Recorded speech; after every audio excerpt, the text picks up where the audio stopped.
Unang gagawin natin sa ating pork ribs ay ipa-blanch natin. Siyempre, yung pinagkulon natin, yun natin itatapon. Kaya pa rin ang gagamitin natin, isasalang lang natin siya. May idea na kayo kung anong gagawin ko dito sa pork ribs. Walang iba kundi pork ribs soup with apple and carrots and potato. Here.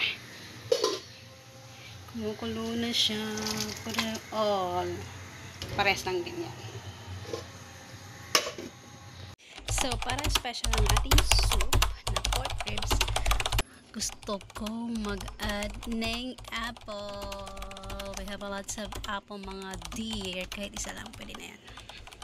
Huwag na kayo magtaka bakit naglagay ako ng apple kasi madalas namin itong ginagawa dito. Minsan, apple and pear pa nilalagay ko dyan. Kung curious kayo, subukan mo.